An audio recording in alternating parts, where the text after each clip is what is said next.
Hi and welcome to A Mum's Truth. My name's Nadine Whitlinger and I'm your host.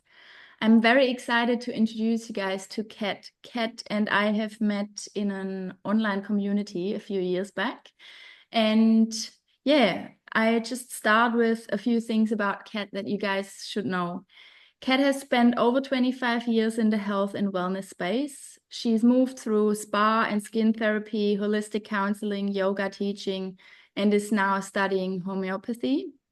She's got her heart sitting close with human design, though. Her own human design journey began back in 2019 when she turned the lens inward and began truly to understand her own energetic blueprint. But it wasn't until 2023 that everything she'd learned became something far more personal and far more urgent. And I will leave it at that and would like to invite you to just tell us a little bit more about your past few years. Wow, they've been big few years. So, which they have for everyone. So, like I said, in 2019 was when I started diving into human design, and I was convinced I was a projector. I was so convinced. I was reading the descriptions like, oh yeah, I'll totally be a projector.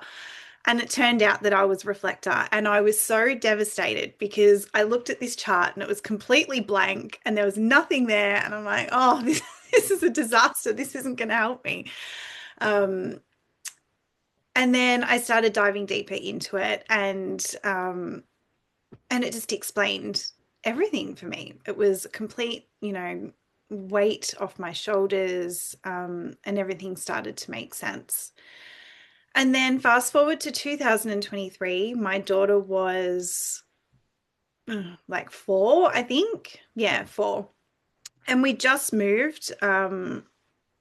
We'd only like a couple of hours away from where we'd been living, and she'd started a new kinder. And she'd been there for 2 weeks. So the women that worked there, they seemed really lovely. They were, but they'd only known her for 2 weeks. And I got pulled into the office one day and they said, okay, you need to go get your daughter assessed. I'm like, assessed for what? Like, I have no idea what you're talking about. They're like, we highly recommend you get her assessed for autism and ADHD. And I was just in shock. I was in complete shock. And just the word autism, it just sent me into a downward spiral. Like I fully went into survival mode. Any of my background knowledge, any of my education, all went flying out the window because I was just in this downward spiral of self-blame and guilt. And oh my God, what have I done to her? This is all my fault. I've destroyed her life. Like it was very catastrophic in my head. So I went on this massive path of going to holistic practitioners and getting like I'm not trying to say like testing done, like heavy metal testing and toxin testing and all this sort of stuff, right? And then it came back with certain, the test came back with certain things in them, and I'm like, which sent me into a downward spiral, even more of guilt. And I think any parent, especially mothers, can empathize with that guilt that we have. Like we want to do everything perfect for them. And I was doing all these protocols. Her so-called symptoms, or the symptoms of this so-called autism and ADHD were getting worse. And it didn't make sense to me. It's like, well, if I'm doing all these things to make her better, but she's getting worse, what the hell's happening? And I knew from when I'd first started diving into human design that she was generator. So I knew that she would be picking up on my energy. She was very much absorbing my anxiety. And so she was getting really, really bad separation anxiety to the point that I couldn't go to the bathroom by myself. She wouldn't go to kinder anymore. She was refusing to be without me. And then so I'd done all these things. It was getting worse. I was a mess. She was a mess. It was just all a big hot mess.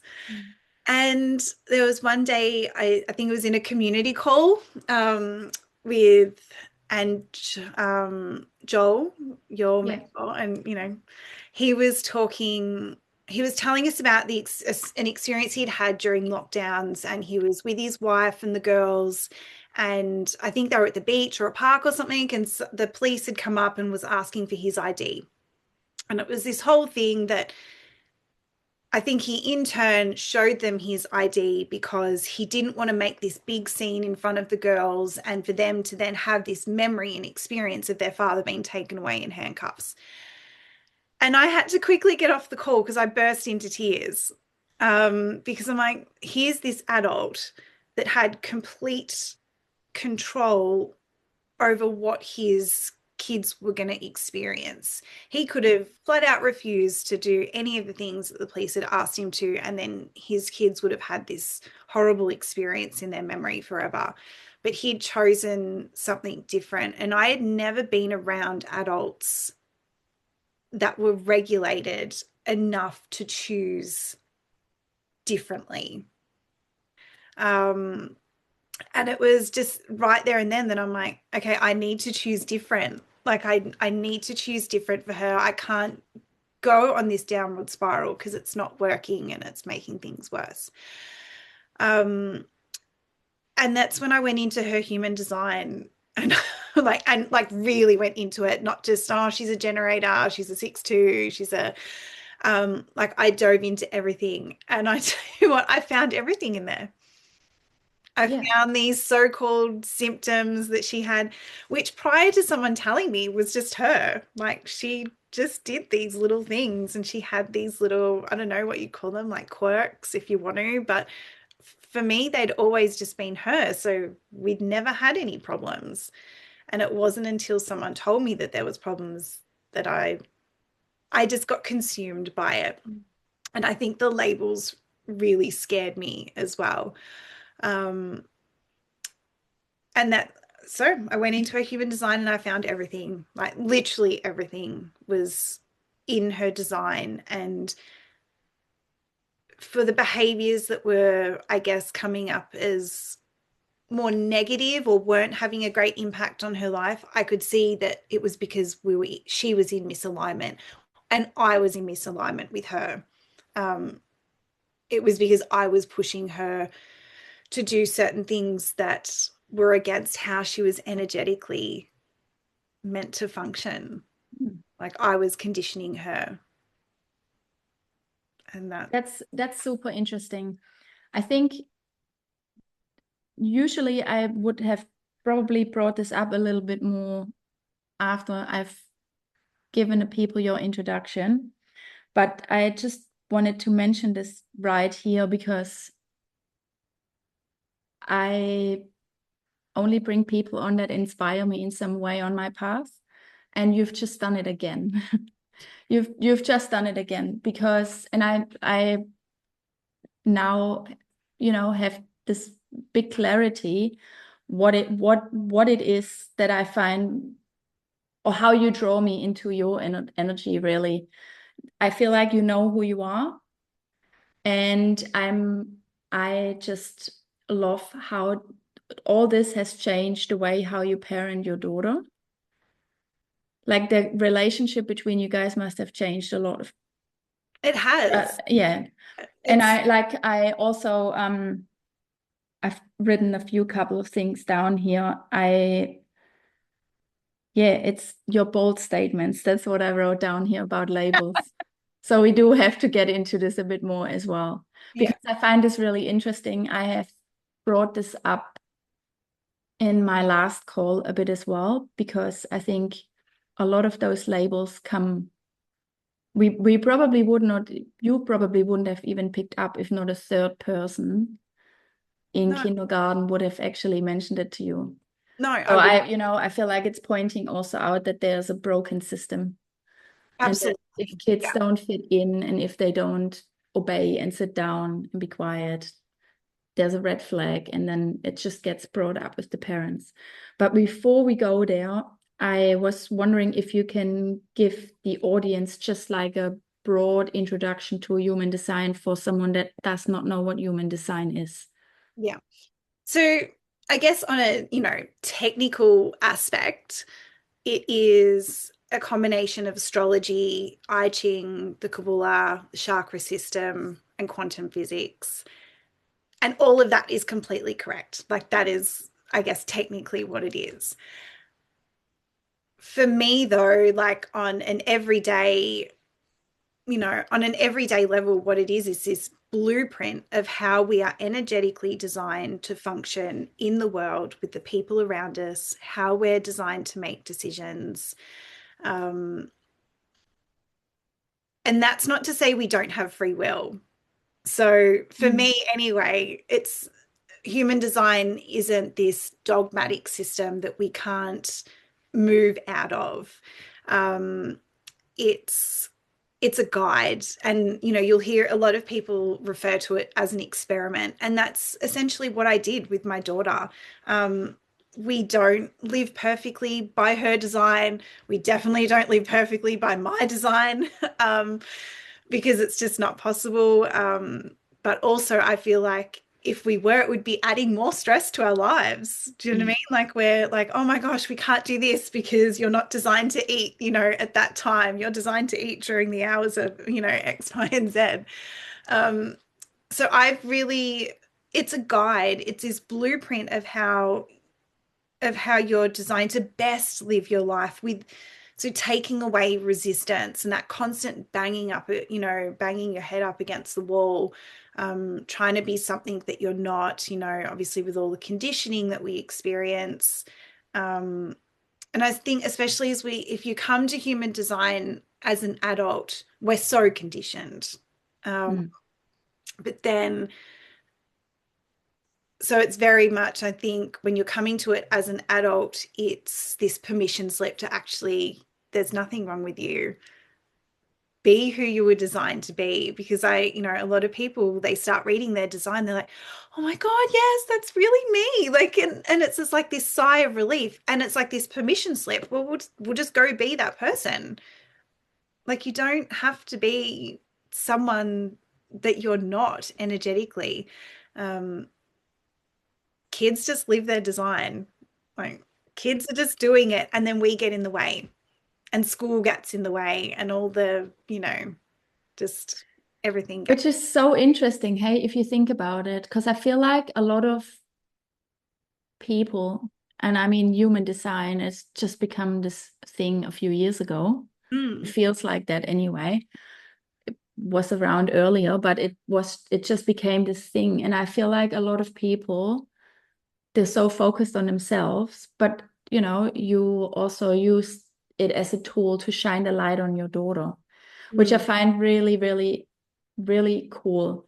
And we had a similar experience because our boys are both projectors and they've got the 1 and the 3 line. mm. Game changer. Yeah, That's all I can say. They yeah, have to do things their own way and they have to fail a gazillion times. And you stand there and you're like, shit, just do it yeah, that way. But they get frustrated and because they want to do it their way.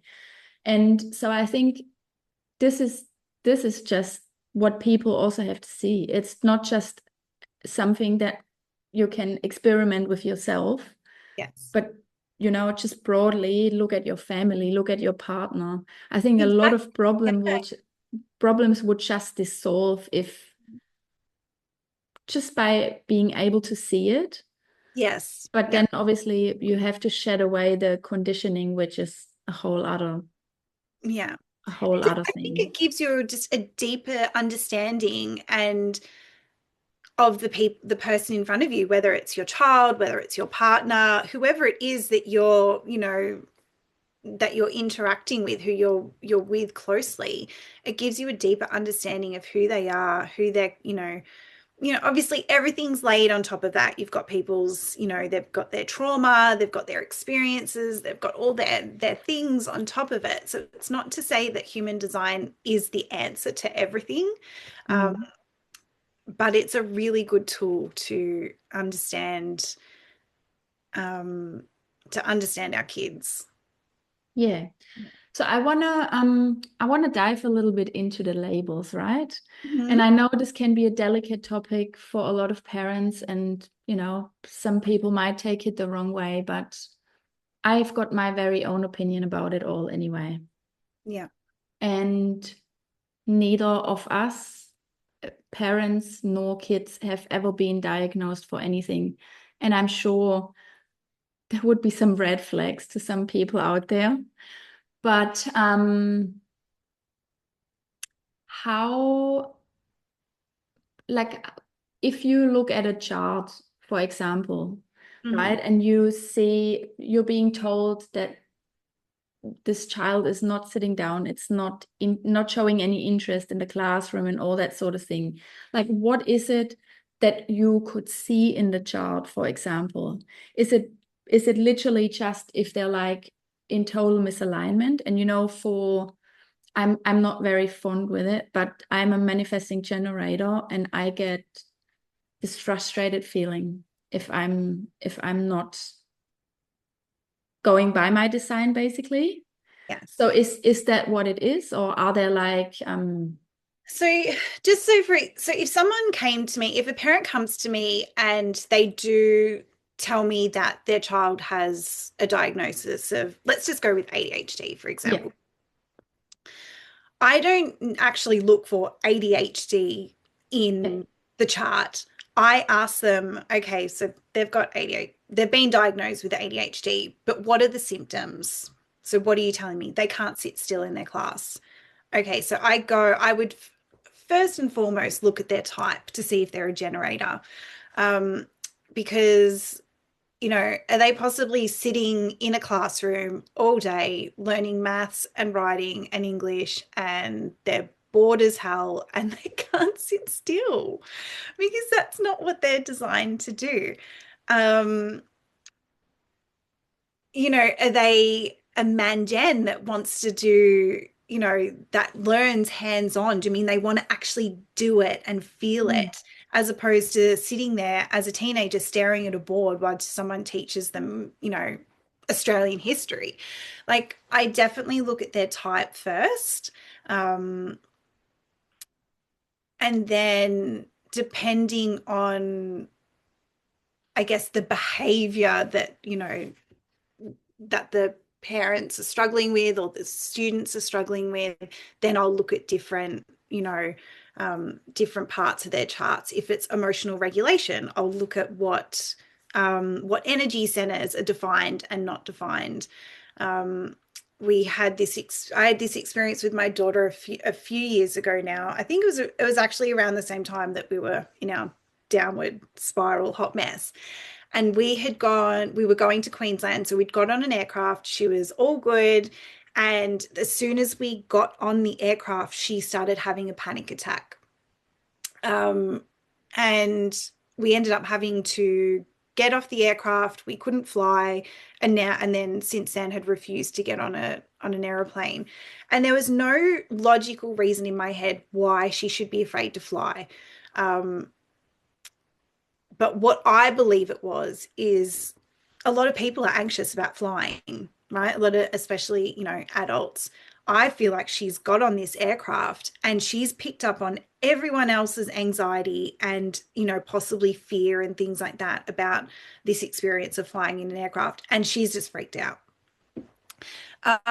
So is that happening in classrooms? Do you mean, are there children in there that yeah. just that do have anxiety, or they don't love being away from their parents? And then there's other kids in there that have got open centers and they're then amplifying that energy, and it's then not a safe space for them.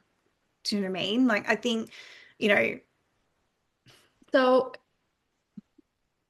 that's like actually interesting because you're a reflector, so you would have open centers, correct? everything's open. Yeah. So you would even amplify things and your daughter can pick up on it. Is that Yeah. that's Yeah. So insane. with Mm.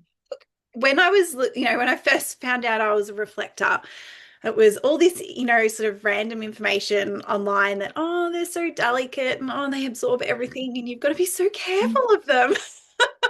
And I'm like, yeah, that doesn't sound like me. Um, And then I had someone explain it to me like their aura is, I guess, like Teflon. So Mm, so we feel it and we experience it, but then it slides off. Do you know what I mean? Like we're not, yeah, as generators are actually absorbing yeah. it, and it can be quite hard for them to let it go. So what will actually happen with me and my daughter is um, we can't sleep together. So we can't sleep in the same bed because whatever's going on for me when I'm sleeping, I'm obviously my energy is trying to clear itself out and get rid of it. And then she's absorbing it. And then and that we've got this back and forth Mm. thing that we both have the worst night's sleep because our energy is just interacting so closely together. Um, That's so interesting. And so leading up to this call, I scrolled through your Instagram, Mm. and there was something else that you posted that really stuck with me, something I find extremely wise. And it's also something I find it's very obvious, but you need those reminders. It was about that your daughter looks like you. Yes. I've got that with myself because I look like my mother, and I don't want to get into it so much, but I just don't want to be told that all the time. It's just adding to, I feel like my pile of shit that I'm still working through, if you want to say it like this. But it's really interesting because what I did notice is that I sometimes do that too, right? I got really annoyed as a child that people tell me, oh, you look like her, and you're doing this, and you're like your dad, and you're doing this, and you're like this other random person in the family. And the older I get, the more sometimes I catch myself. Now, just was on the phone yesterday with my sister and my little niece and nephew, and my nephew looks just like my son, my middle son when he was a baby. And I keep saying it. And I feel like I have to be more mindful of saying it because I know what that can do to someone. Yes. Yeah. But then after I read what you posted about that, looking at the human design can help you also to just make really clear that there's someone really different. They're just their own person.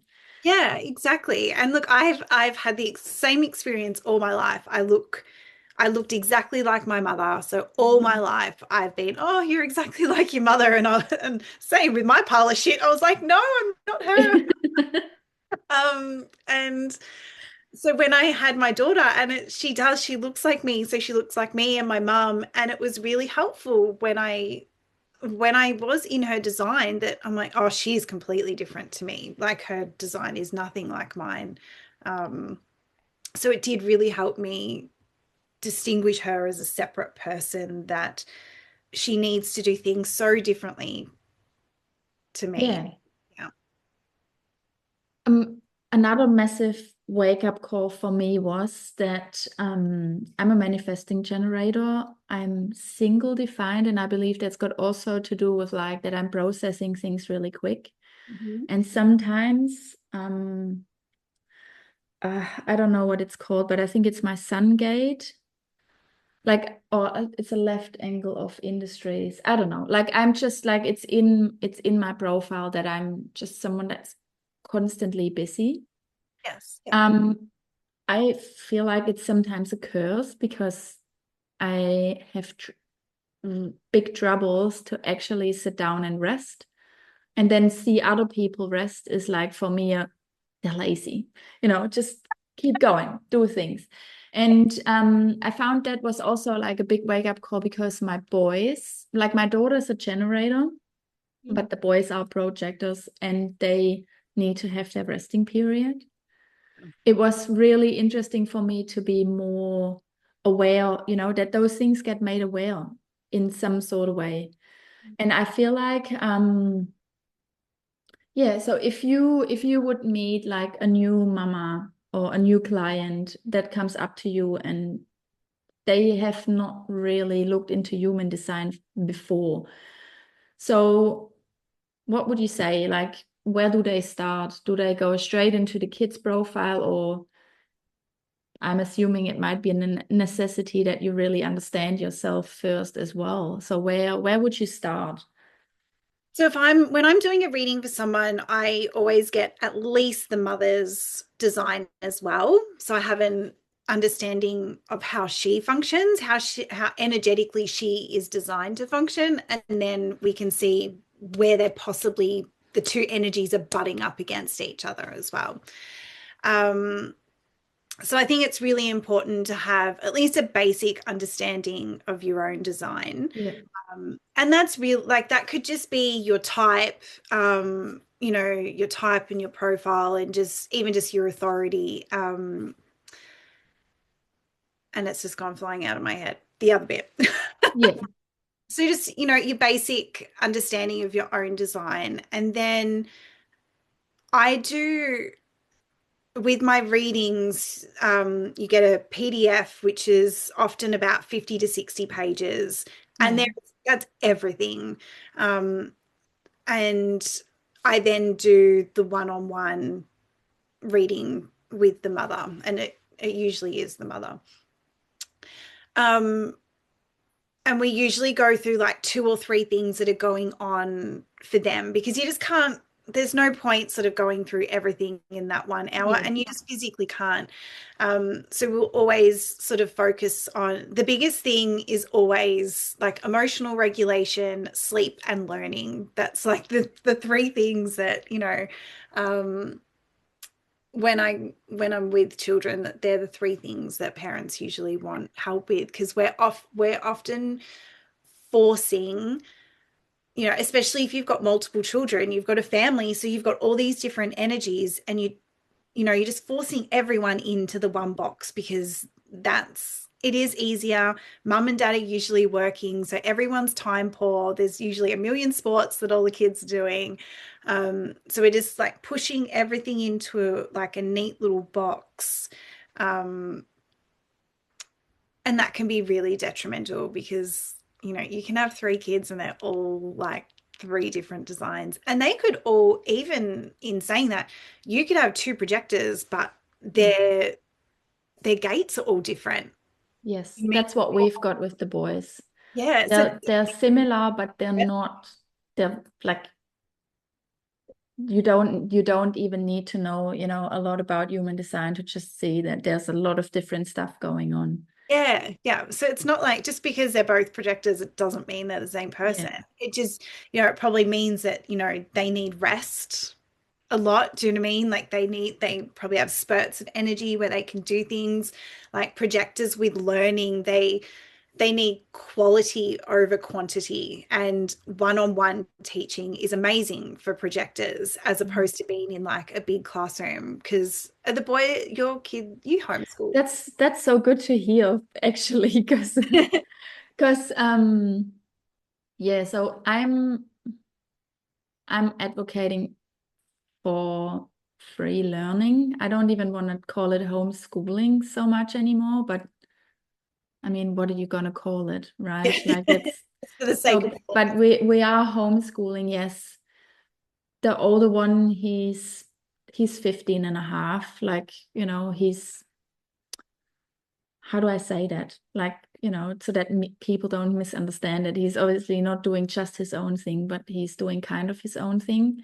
yes. Whereas the little one, he's only 9. And this is so interesting when you just said this quality over quantity, Yeah. because I feel like that's such a misconception as well, that people think if you take your kids out of school, you have to sit there with them and have to learn with them for 8 hours straight, Yes. because otherwise they would miss out on important things, which is the biggest rubbish ever.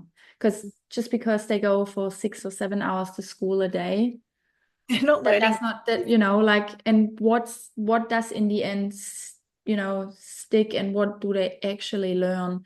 So I find this really interesting, and that's certainly something I'll have to discuss with my husband as well. Because he, like the little one, yeah, and I really try to lean into giving him a lot of freedom in terms of what he wants to learn.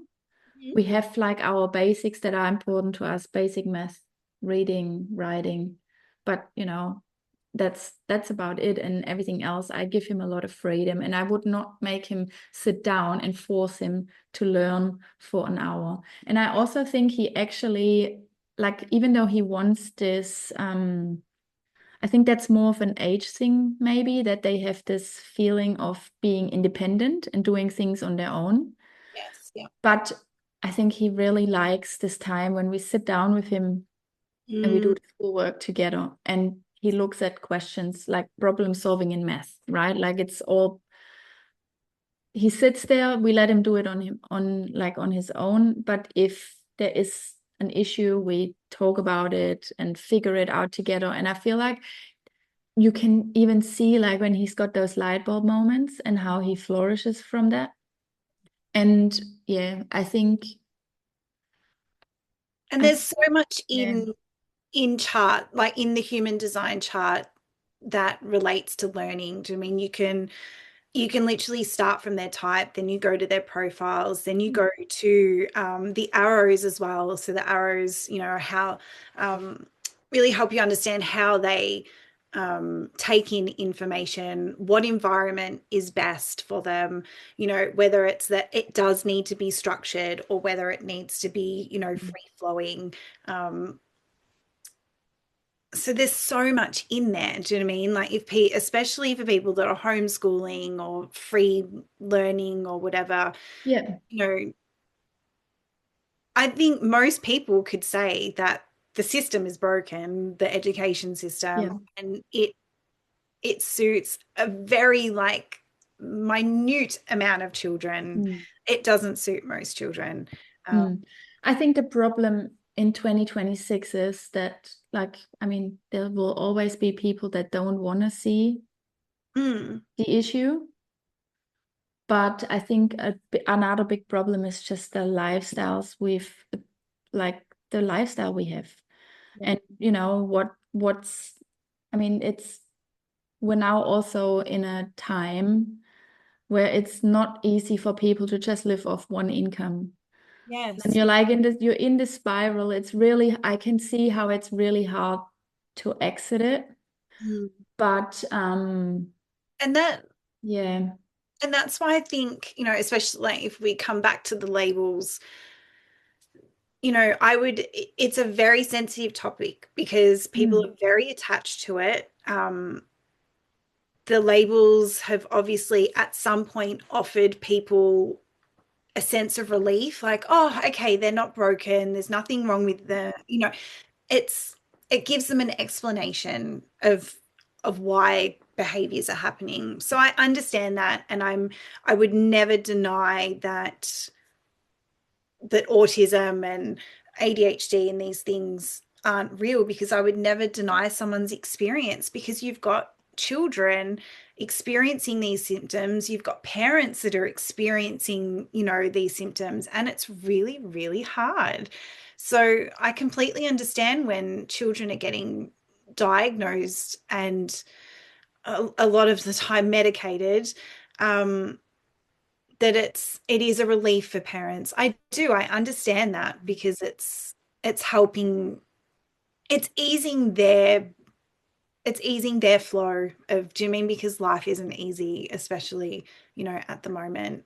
whether that's the right thing or not is the other Oh, question. look, Like 100%. yeah, like I because think that, I feel like that's just again, I mean, we're all allowed to have our opinions, and I'm just like you. I think it's really important to see that it this label can give someone relief yeah, because a lot of things start making sense to them. But what I will never understand, and I'm saying this out now, like what I never understand is how you would just go down the drug road. I just don't understand. And I mean, there's many adults coming out and they wean off their medication that they've been on for many decades. And they're like, wow, I feel like for the first time in forever, I'm being myself. yeah. And that's actually something really sad. I think it's It's really sad. sad and it's scary and it breaks my heart. Like, it literally breaks my heart that, you have at schools. Like, at schools you have like lines of kids lining up Yeah. at lunchtime to get to be drugged, and it breaks my heart because I just think what is this creating? Like their little brains are still growing and they're still developing, and or like it's just having such an impact, and I don't think it's having the positive impact that No. people think it is. Like all it's doing is masking and band-aiding. And look, and again, that's just my personal opinion. And I just refused to go down that road. It just wasn't, Mm. and that's why I went into her human design, and it just shifted. And what it did, it shifted my mindset so quickly that she's not broken, there's nothing wrong with her, so there's nothing to fix. Yeah. There's like we eventually went with homeopathy, and we did a few things with homeopathy to help her on a physical level, um, which was great. And that's probably as far as I would go. I would never, Yeah. I would never do another detox again. I hope it never comes to the point where I have to put, you know, drugs into her. I hope it never Yeah. comes to that point because um, it breaks my heart what's happening to this generation of kids. Yeah. I think a lot of it does have to do with us as the adults, that many of us are really dysregulated and, Mm.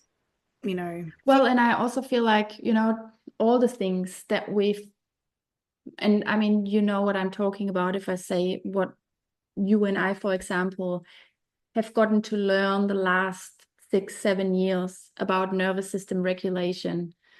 People not taking responsibility. And I think, like not, I'm not, I'm not trying to shame anyone at all, and everyone has to do what they believe is the right thing to do for their children. But I think it's pretty sickening if people sit on the internet and share openly how they adjust the drugs of their children and how it's the most normal thing in the world. I don't think it is, and I don't think it should be. And, if you want to go down that road, fair enough. But I feel like at least explore other options. yeah, That's just where I'm coming from. But again, everyone has to do what they think is the right thing to do. And I remember when our daughter, she turns 20 soon, when she was about 3 years old, she went through this phase where she got like all angry and like she was like throwing toys around and stuff. And there was one time when I actually consulted a GP back then, back in Germany. I was a very different woman back then, right? So, and I looked at a lot of things differently, and I was extremely concerned that she would have ADHD or some sort of condition that I don't know about. And so I also understand that parents feel the need to do right by their kids, and just because they don't see other options, they would just go naturally down that road of going to the GP, getting their kids assessed. Um, I'm extremely grateful that the GP we saw back then was a lady. She was a mom herself, and she just looked at me and she said, "Oh, like." But I feel like it was also different back then. I feel like getting an ADHD diagnosis or whatever diagnosis we're talking about, I think it was a way more of a procedure than it is today. we And just I, hand them out, don't we? and I feel like that's just also something people have to understand, that Yeah. it's the same thing if you need any antidepressants, you Mm. know, it doesn't take much. You go to the GP and you tell them you're sad all the time. And I'm not trying, to, by all means, if you have to take the medication, you have to take the medication. But what I'm saying is, I feel like there was a much longer process 17 years ago of getting a diagnosis and then going down the road of actually receiving a drug that you give your child every day. Yes. Yeah. And yeah, so anyway, I think that's just saying that to labels. I think, you know, hoping also that this might reach people, because I mean there's another possibility or another tool you could explore to actually find out whether it's necessary that you go down that medication road or not. Absolutely. And it's, like I said, it's never to discount people's experience. Exactly. It's never to discount the behaviors that are happening, with the child. Um, I just feel like with human design, it didn't create perfection. Like it definitely, with me and my daughter, it hasn't, and within our family, my husband's also a generator. So by the end of the day, I'm exhausted. Like I'm got two generators on me, and I'm like, wow, this is a lot. Um, there's no perfection there. Like it's for example, like my daughter in her design, she is energetically designed to absorb nutrients and food in Mm. daylight hours. So, and also she's designed to move. So getting her to sit down at a dinner table and just eat was the anxiety I would have about dinner time was horrible. Like it was horrific. So now the majority of the time we eat during daylight. So she eats before it gets dark. She gets up and walks around. Half the time she's walking around with a carrot sticking out of her mouth, and she doesn't always sit at the table. And I had to let that go. I had Mm. to let go of this. Okay, we all sit down at the dinner table at 6 o'clock, and this is what we do, and we all eat the same thing, and we all look the same. And I just had to let that go, because we don't look like the family next door. We don't look like, the families at school. We're all so different. But it was my conditioning Mm. was making It all this. always is, hey.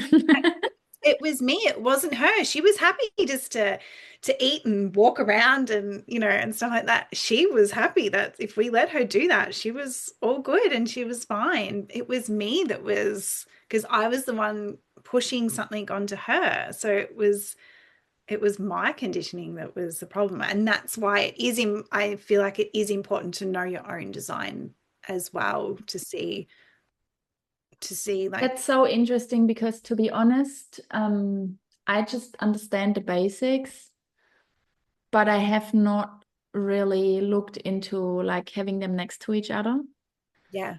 But apart from my husband and I, we had because we had a reading done, and apparently that is very rare. Like we've got the same profile and we've got very similar centers and channels and whatever's going on. Yeah, Yeah. which is really interesting because we either really gel with each other or we're headbutting big times. I feel like there's not much in between happening. Yes, But, okay. yeah, so interesting to be aware of that. I also have not really looked into the eating, which I Yeah. find really interesting because I believe that for myself, it's at nighttime, Mhm. which is so Yeah. strange. And I feel like I eat more during the day. But again, I feel like that's also the conditioning, right? Like you're being told from an early age on, you eat really good in the morning, Mhm. good in the afternoon, like for lunch, and then just a little bit at nighttime because you're going to bed. And like, so Yeah. weird. Yeah. And look, I was very similar. Like, I've grown up obviously with the same conditioning, and then, you've got all these health experts saying, okay, eat a big breakfast and a Yeah. little dinner and this and this and this. And I had seen, like, over the years, I've seen multiple nutritionists, and they've gone, oh, okay, you've got to eat like this, and this is the way, right? This is the one, this is the way for everyone. And in my design, I'm designed to eat my biggest like amount of nutrients at nighttime, Mm. which totally made sense to me because that's when I'm the hungriest. I'm actually not that hungry in the morning. Like I eat, but I'm not that hungry. But I'm designed to absorb the majority of my nutrients at night or like pre-sunrise. Um, so again, our designs are really different. My daughter and my husband, like, before the sun goes down, they're all good to, that's when they're designed. to absorb nutrients and information as well. So absorbing learning and nutrients and things like that sort of go hand in hand. So yeah, if I could eat at night by myself as a reflector, that would be perfect. It's not reality. Like when my family's gonna Mm. eat, I'm gonna like sneak off at 7, 8 o'clock at night and eat by myself. But you know, I did um I did bring up before we press the recording button, because that's also one of the things I've written down. That I had a conversation not long ago, and we were just, meeting each other for the first time, having like just a chat and sussing each other out, I guess. And I just, I don't remember what it was, but I think I did bring up human design because it helped me a lot to understand that I am supposed to be all over the place. Or that's just not supposed to be, but like that's just who I am, basically, right? Like I am just all over the place, and I don't have to try that I have my stuff together all the time. That's just how I work. And that it was very freeing in a way. But then I got a response that I didn't expect. It was basically just, it's another tool that's just helping people to make an excuse for being, not kind, or whatever you want to call it, just, not. So I'm it just anyway, like it triggered a bit of a thought process for me, because I think it's interesting, and I think it's a valid argument to bring up, and I've just not seen it from that point of view. So how would you say someone can misuse human design and get into this dogmatic role, yeah. Well, I guess exactly like, your friend had said that people use it as an excuse. Oh, I can't do X because I'm a generator. I can't be around those people because I'm a reflector and that would be bad energy for me. um, Yeah. Using it to excuse behavior, I guess, as opposed to using it as a tool to help you live and flow with more ease, Mm. to understand yourself better. But I think people can use anything as an excuse. I think that's correct.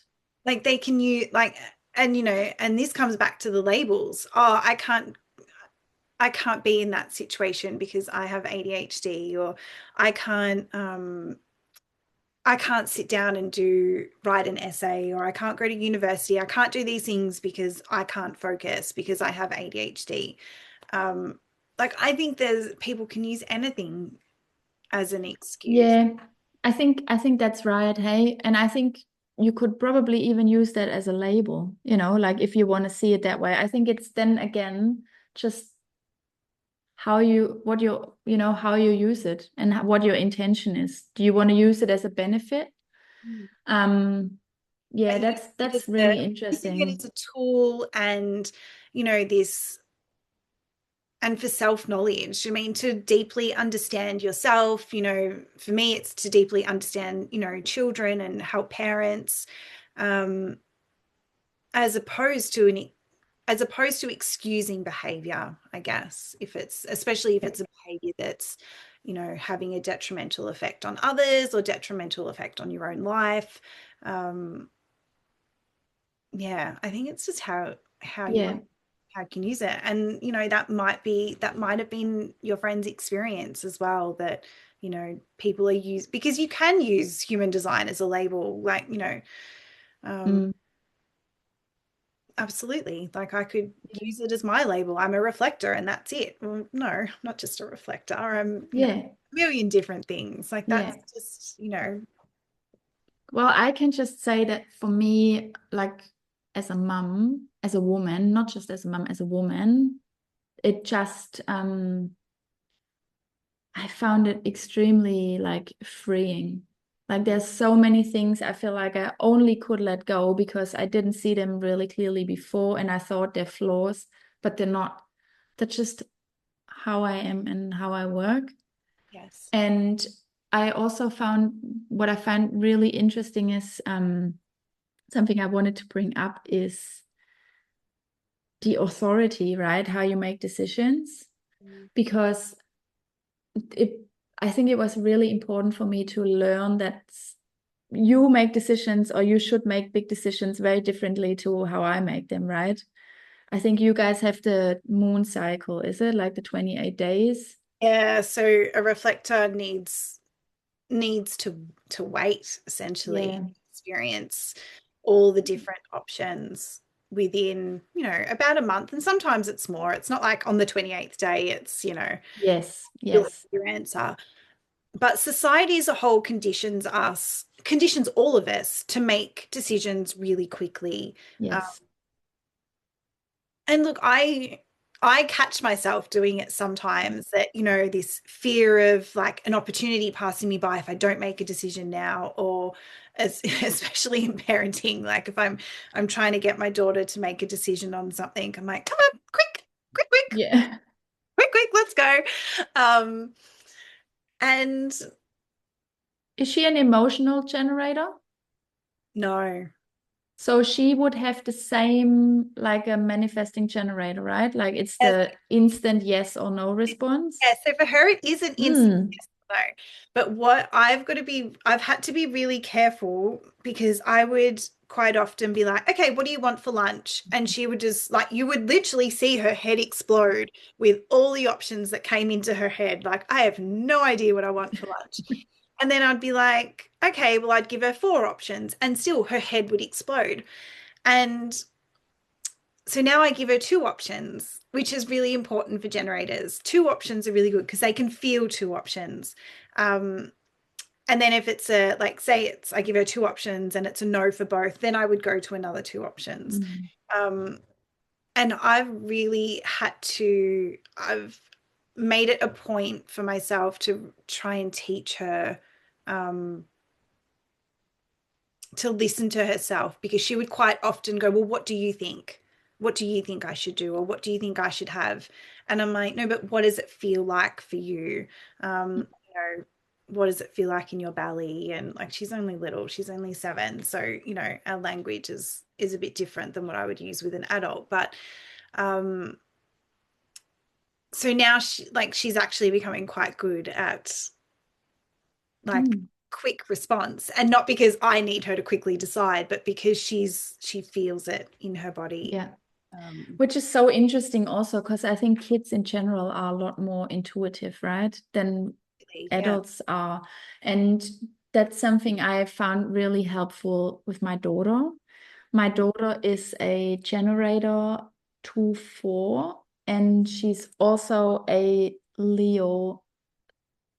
I don't remember her ascending and her moon, but she's a fire sign, and she's, for me it always made sense that, because I'm also Leo, I've got a lot of Leo placements throughout my entire birth chart, and I've got a lot of fire, so I felt like, oh, seeing her going through all the teenage years, she was very introverted, and it Yeah. didn't make sense to me. I was like, that's weird.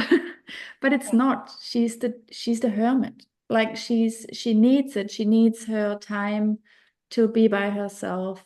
She's extremely social if she feels like it, but she just needs this time on her own. And it's Yeah. literally, and understanding that, it made it a lot easier for me to accept it and just, giving her that time all by herself. And also decision making. I mean, she's a young adult. She's an emotional generator, so she has to wait this emotional wave, and I feel like she tends to make the decision really quick, but then she regrets it afterwards because she didn't wait for this emotional wave to be over. Yeah. Whereas the boys have this splenic authority, and so I'm just trying to teach them, if something doesn't feel right, Yeah. just don't go ahead. And But like, that's an so amazing gift. Like, teach them human design. Don't send them to school. Like, it's like, we're not taught to know ourselves. Do you know what I mean? We're not taught to mm, understand ourselves. Like, we're sent to school, and right from an early age, we disconnect from our bodies and ourselves because we're told when we have to eat, we have to ask permission to go to the toilet, or even in some instances, you can only go to the toilet at certain times. So we start to really disconnect from Yeah. our bodies at an early age. Um, and ourselves, and and then kids get into teenage years, and obviously social groups become quite important for teenagers, and it's confusing, I guess, as well. They start to lose themselves, and they're trying to find themselves and things like that. And I think if they've got this basis of an understanding of who they are, like it's my hope that they don't lose themselves as Yeah. much. I guess like there's always that experimenting and things like that with different identities, and um but I think if they've got that understanding and that like that real basis of who they are, that Yes. And I like, I just have to come back to school again because I feel like it's just the root of many problems, in my opinion. And I'm just rereading the book Free to Learn by Peter Gray because I find it so, I don't know, I think it's just a really good book. And even how he words it, how kids, in the first 4 years or so, they've got this natural ability to learn at such a, like, they learn so much in such a short amount of time. And then when they get sent to school, it's almost like you flick the switch and they dislike learning. And I think it's with a lot of other things like that too. And you're just being taught to fit in. You're yes. not supposed to use your intuition. You're Oh, supposed to sit there and you're supposed to be like everyone else. And I think as teenagers in particular, that's why I found it so helpful with my daughter, because other kids, when I was a teenager, I was out and doing other things. I did not need as much me time as she did, although I did as well because I've got the second line as well. But it was just like, understanding and not, and also explaining to her that it's okay to be different. Like you mm, don't have to be like everyone else, and you don't have to do all of those things, and you really hate doing them, but you're yeah, doing them just to please everyone around you. So I feel like knowing all of those things and being open-minded to it, whether you like it or not, but being open to it, I just feel like it helps us parents to create the space for our kids to expand and yeah, explore, experiment, figure out what it is that yeah. you know, that And it you don't need to put, the labels or the names with it either. Like my daughter doesn't know that she's a generator. Like exactly, we've actually never spoken, I don't think, about human design. exactly. Like And I've shifted the way I parent according to her human design, but we've never actually spoken about human design. I'm just allowing her to be who she is. So she just thinks it's normal. Like she just thinks this is, exactly. And that, look, I've just started this with my daughter because she's now a young adult. So when she's got like questions, I'm like, hey, why yeah, don't you read through this? Maybe some of it makes sense. And it's the same for me. I feel like in the beginning, when I first heard about human design, I was a lot more like, oh yeah, this is how I should do it. Oh yeah, but now I'm just like, I'm just going on with my life. But I have moments when I'm like, yeah, like especially like in hindsight, when I reflect on things, and I do like reflecting on my day, on weeks, years ago, and all those things. And I just feel like I feel like a lot of things just make a lot more sense to me yes, yeah, without feeling like all the time, or, I have to multitask. yes, No, yeah, it's okay. I can multitask. I can do things someone else might not be able to do as easily. It doesn't mean they can't do it.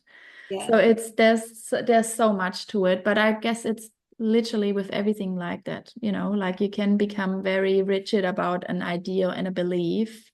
exactly. Yeah. Yeah, I so I find this really I interesting. think reflection it's really great for reflection, and also if because like I said, I don't live purely by my design, but I know if when I'm starting to hit resistance, like if I'm really like, what do you, like hitting a brick wall and things just aren't flowing, I do go back to my design then and think and sort of reflect and look into where I'm out of alignment, and we'll try and readjust and recalibrate, I guess, to a certain extent. Because so I think it's a really nice tool for that as well. If you feel like, things just aren't going right and your mindset's shifting and things just feel off, it's a really nice thing to go back to kind of figure out where you're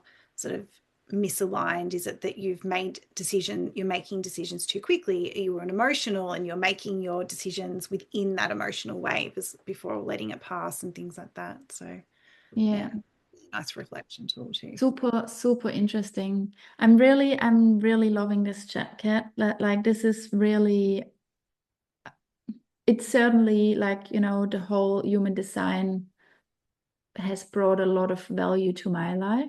Mm. And I think it's amazing that you brought in kids into the equation. I think that's really important. So if my audience like wanna find out more about you and how they can work with you, just is there where how can they connect with you? What's the best way to connect with you? So the best way is just either my website or my social media. So my social media is held by her at Little Wildlings. So I think you can just pop that in your notes and things like that. Yes, So yeah, usually it's just by direct message. We book it in. Um, you receive a really beautiful PDF, which is something you can refer back to. Like I said, it's quite big, and then we've got the one-on-one session where we sort of deep dive into whatever's going on. So yeah. that's awesome. I will put those notes into the show notes so people can reach out. I'm really grateful that you took the time today to have this chat with me. Thank you. And yeah, thank you so much, Kat. Thank you. You take good care. You too.